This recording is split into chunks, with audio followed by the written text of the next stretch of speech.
Sri Sai Satcharitra, Chapter 2. Object of writing the book: Incapacity and Boldness in the Undertaking. Hot discussion conferring significant and prophetic title of Hemadpant, Necessity of a Guru. In the last chapter, the author mentioned in the original Marathi book that he would state the reason that led him to undertake the work and about the persons qualified to read the same and such other points. Now in this chapter, he narrates the same. The object of writing this work. In the first chapter, I described Sai Baba's miracle of checking and destroying the cholera epidemic by grinding wheat and throwing the flour on the outskirts of the village. I heard other miracles of Sai Baba to my great delight, and this delight burst forth into this poetic work. I also thought that the description of these miracles of Sai Baba would be interesting and instructive to his devotees and would remove their sins, and so I began to write the sacred life and teachings of Sai Baba. The life of the saint is neither logical nor dialectical. It shows us the true and great path. Incapacity and boldness in undertaking the work. Hemadpant thought that he was not a fit person to undertake the work. He said, "I do not know the life of my intimate friend, nor do I know my own mind. Then how can I write the life of a saint or describe the nature of incarnations which even the Vedas were unable to do? One must be a saint himself before he could know other saints. Otherwise, how can I describe their glory? To write the life of a saint is most difficult. One may as well be able to measure the depth of the seven seas or enclose the sky with cloth trappings. I knew this was the most venturous undertaking which might expose me to ridicule. I therefore invoked Sai Baba's grace." The premier poet, saint of Maharashtra, Sri Dhyaneshwar Maharaj, has stated that the Lord loves those who write the lives of saints, and the saints also have their own peculiar method of assigning the service which the devotees long for. The saint inspires the work. The devotee becomes only an indirect cause or an instrument in achieving the end. For instance, in 1700 Shaka year, the poet Mahipati aspired to write the lives of saints. Saints inspired him and got the work done. So also in 1800 Shaka year, Dasaganu's service was accepted.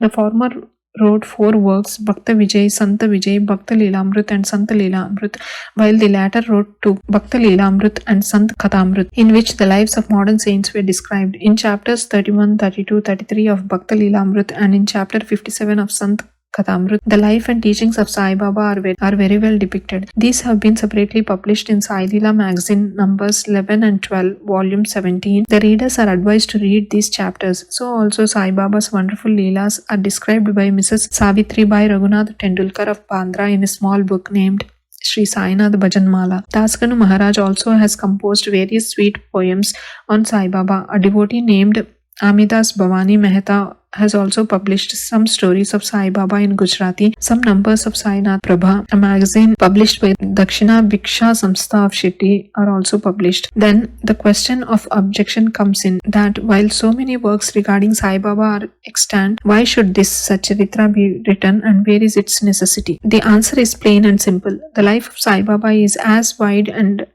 deep as the infinite ocean, and all can dive deep into the same and take out precious gems of knowledge and bhakti and distribute them among the aspiring people. The stories, parables and teachings of Sai Baba are very wonderful. They will give peace and happiness to the people who are afflicted with sorrows and heavily loaded with miseries of this worldly existence, and also bestow knowledge and wisdom both in worldly and in spiritual domains. If these teachings of Sai Baba, which are as interesting and instructive as the Vedic lore, are listened to and meditated upon, the devotees will get what they long for, that is, union with Brahma, mastery in eightfold yoga, bliss of meditation, etc. So I thought that I should call these stories together. That would be my best upasana. This collection would be most delightful to those simple souls whose eyes were not blessed with Sai Baba's darshan. So I set about collecting Sai Baba's teachings and experiences, the outcome of his boundless self-realization. It was Sai Baba who inspired me in this matter. In fact, I surrendered my ego at his feet and thought that my path was clear and that he would make me quite happy here and in the next world. I could not myself ask Sai Baba to give me permission for this work, so I requested Mr. Madhavrav Deshpande alias Shama, Baba's most intimate devotee, to speak to him for me. He pleaded my cause and said to Sai Baba, "This Anna Sahib wishes to write your biography. Don't say that you are a poor fakir and there is no necessity to write it. But if you agree and help him, he will write, or rather your grace will accomplish the work. Without your consent and blessing, nothing can be done successfully." When Sai Baba heard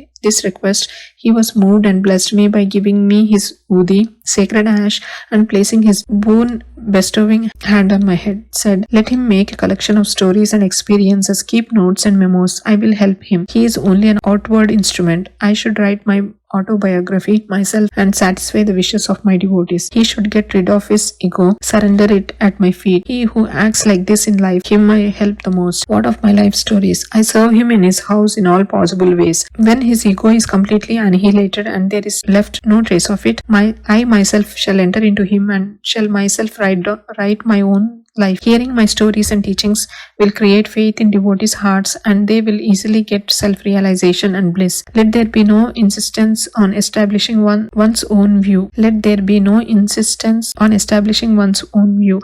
No attempt to refute others' opinions. No discussion of pros and cons of any subject. Significant and prophetic title. The word discussion put me in mind of my promise to explain the story of my getting the title of Hemadpant, and now I begin to relate the same. I was on close friendly terms with Kaka Sahib Dikshit and Nana Sahib Chandorkar. They pressed me to go to Shirdi and have Baba's darshan, and I promised them to do so. But something in the meanwhile turned up which prevented me from going to Shirdi. The son of a friend of mine of Lonawala fell ill. My friend tried all possible means, physical and spiritual, but the fever would not abate. At length he got his guru to sit by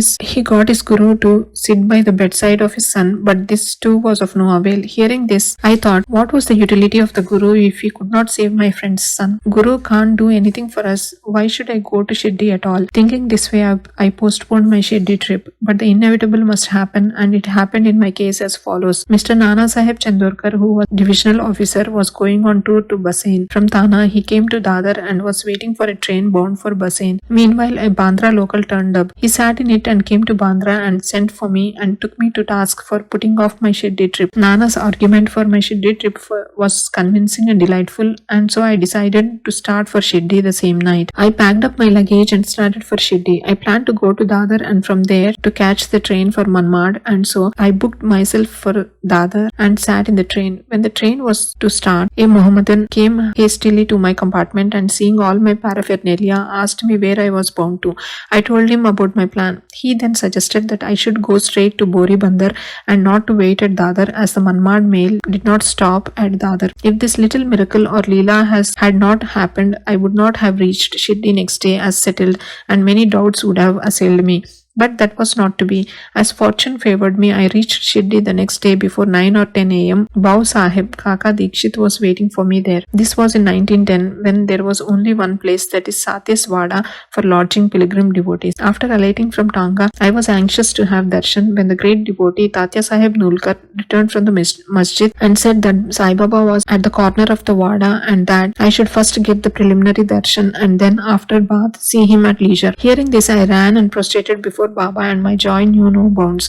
I found more than what Nana Sahib Chandorkar has told me. All my senses were satisfied and I forgot my thirst and hunger. The moment I touched Sai Baba's feet, I began a new lease of life. I felt myself much obliged to those who spurred and helped me to get the darshan, and I considered them as my real relatives, and I cannot repay their debt. I only remember them and prostrate mentally before them. The peculiarity of Sai Baba's darshan, as I found it, is that by his darshan our thoughts are changed, the force of previous actions is abated, and gradually non-attachment or dispassion towards worldly objects grows up. It is by the merit of actions in many past births that such darshan is got, and if only you see Sai Baba, all the world assumes the form of Sai Baba. Hot discussion. On the first day of my arrival in Shirdi, there was a discussion between me and Bala Sahib Bhate regarding the necessity of a guru. I contended, why should we lose our freedom and submit to others? When we have to do our duty, why a guru is necessary? One must try his best and save himself. What can the guru do to a man who does nothing but sleeps indolently? Thus I pleaded free will, while Mr. Bhate took up the other side, that is destiny, and said, whatever is bound to happen must happen. Even great men have failed. Man proposes one way, but God disposes the other way. Brush aside your cleverness. Pride or egoism won't help you. This discussion, with all its pros and cons, went on for an hour or so, and as usual no conclusion was arrived at. We had to stop the discussion ultimately as we were exhausted. The net result of this was that I lost my peace of mind and found that that unless there is strong bodily consciousness and egoism, there would be no discussion. In other words, it is egoism which breeds discussion. Then when we went to the masjid with others, Baba asked Kaka Sahib Dikshit the following: what was going on in the Sateswada? What was the discussion about? And staring at me, Baba further added, what did this Hemadpant say? Hearing these words, I was much surprised. The masjid was at a considerable distance from Satewada, where I was staying and where the discussion was going on. How could Baba know our discussion unless he be omniscient and inner ruler of us all? I began to think why Sai Baba should call me by the name Hemadpant. This word is a distorted form of Hemadripant. This Hemadripant was a well-known minister of the kings Mahadev and Ramadev of Devgiri of the Yadav dynasty. He was very learned, good-natured, and the author of works such as Chaturvarga Chintamani, dealing with spiritual subjects, and Raj Prashasti. He invented and started new methods of accounts and was the originator of the Modi Marathi shorthand script. But I was the quite opposite, an ignoramus and of mediocre intellect. So I could not understand why the name or title was conferred upon me, but thinking seriously upon it, I thought that the title was a dart to destroy my ego so that I should always remain meek and humble. It was also a compliment paid to me for the cleverness in the discussion. Looking into history, we think that Baba's word calling Mr. Dabolkar by the name Hemadpant was significant and prophetic, as we find that he looked after the management of Sai Sansthan very intelligently, kept all the accounts properly, and was also the author of such a good work, Sai Satcharitra, which deals with such important and spiritual subjects as Dhyan, Bhakti, dispassion, self-surrender, and self-realization. About the necessity of a guru, Hemadpant has left no note, no memo about what Baba said regarding this subject, but Kaka Sahib Dikshit has published his notes regarding this matter. Next day, after Hemadpant's meeting with Sai Baba, Kaka Sahib went to Baba and asked, Baba, where to go? Baba said, high up. Then the man said, where is the way? Baba said, there are many ways leading there. There is one way from here, Shirdi also. The way is difficult. There are tigers and wolves in the jungles on the way. Kaka Sahib asked, but Baba, what if we take a guide with us? Baba answered, then there is no difficulty. The guide will take you straight to your destination, avoiding wolves, tigers, and ditches, etc. on the way. If there be no guide, there is the danger of your being lost in the jungles or falling into ditches. Mr. Dabolkar was present on this occasion, and he thought that this was the answer Baba gave to the question whether Guru was a necessity. Vide Sai Leela, Volume 1, Number 5, page 47. And he thereupon took the hint that no discussion whether man is free or bound is of any use in spiritual matters, but on the contrary, real Paramartha is possible only as the result of the teachings of the Guru, as is illustrated in this chapter of the original work. In the instances of great avatars like Ram and Krishna, who had to submit themselves to their gurus, Vashishta and Sandipani respectively, for getting self-realization, and that the only virtues necessary for such progress are faith and patience. Vide Sai Satcharitra, Chapter 2, 191 to 92. Bow to Sri Sai, peace be to all. Sairam.